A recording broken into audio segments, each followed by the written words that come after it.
રાજકોટમાં અટલ સરોવરમાં ચકડોળ ઓપરેટરની બેદરકારીના દ્રશ્યો સર્જાયા। ચકડોળ 10 ફૂટની ઊંચાઈ પર હતું અને ઓપરેટર બંધ કરીને જતો રહ્યો। ચકડોળમાં સવાર 5 થી 6 લોકો 20 મિનિટ સુધી હવામાં લટકી રહ્યા।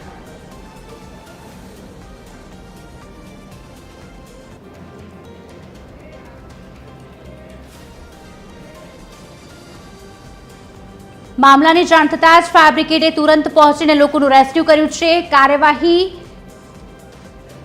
કરતા ઓપરેટરને તાત્કાલિક અસરથી નોકરીમાંથી હાંકી કઢાયો છે।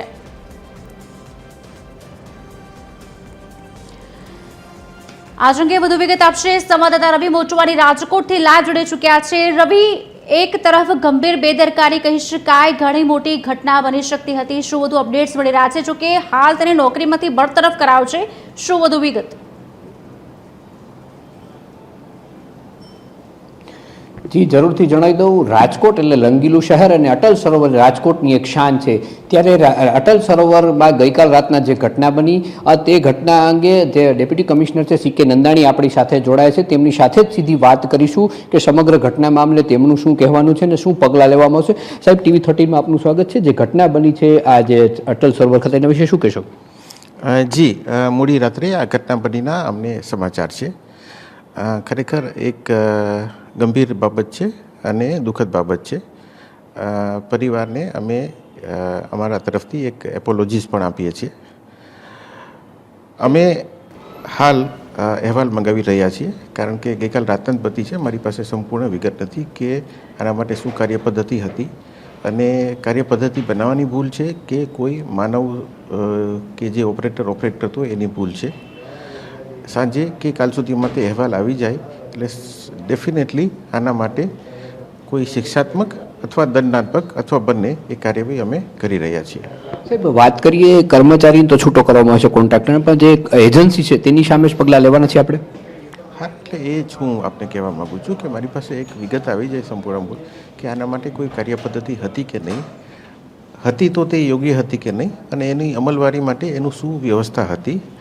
આ વિગત આવી જાય, જો કાર્યપદ્ધતિની કે એનો કોઈ પ્રશ્ન હશે તો ડેફિનેટલી એજન્સી સામે પગલાં લેવામાં આવશે અને કાર્યપદ્ધતિ હોય અને માનવ સર્જિતા બાબત હોય તો શિક્ષાત્મક કાર્યવાહી તેમજ આ ઘટનાનું પુનરાવર્તન ન થાય તેના માટે એનું એક અસરકારક સુપરવિઝન એ પણ અમે ગોઠવી રહ્યા છીએ। તો આ હતા રાજકોટના ડેપ્યુટી કમિશનર CK નંદાણી। તેમણે જણાવ્યું કે આ અંગેનો અહેવાલ આવી જાય ત્યારબાદ જો કોન્ટ્રાક્ટરની જે ભૂલ છે તો તેની સામે પણ શિક્ષાત્મક પગલાં લેવા આવશે અને આવી બેદરકારી બીજી વાર ન થાય તેના માટેની વ્યવસ્થિત સુચારુ સંચાલન થાય તેના માટેની પણ આગામી દિવસોમાં આ નિયમો ઘડવામાં આવશે। જી આભાર રવિ, સમગ્ર માહિતી આપવા બદલ।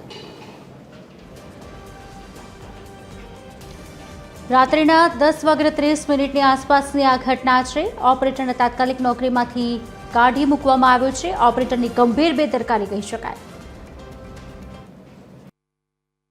ચકડોળમાં ચડાયા અને ચડાયા પછી એમનું કહેવું છે કે અમે ભૂલી ગયા, તમને ઉપર પહોંચાડ્યા પછી અમને વ્હીલ બંધ કરી દીધું અને પછી ભૂલી ગયા। અમે લોકો 10 મિનિટ રાહ જોઈ કે નીચેથી કોઈ ચડતું હશે તો રાહ જોઈએ અમે લોકો 10 મિનિટ અમે વેટ કર્યા, અડધો કલાક થયો, 40 મિનિટ થઈ, પછી અમે લોકોએ બૂમાબૂમ કરવાની સ્ટાર્ટ કરી। આ બેન નીચે ઊભા હતા, એમણે બૂમ સાંભળી, નીચે વોચમેન ઊભો તો વોચમેનને સંભળાતું નથી।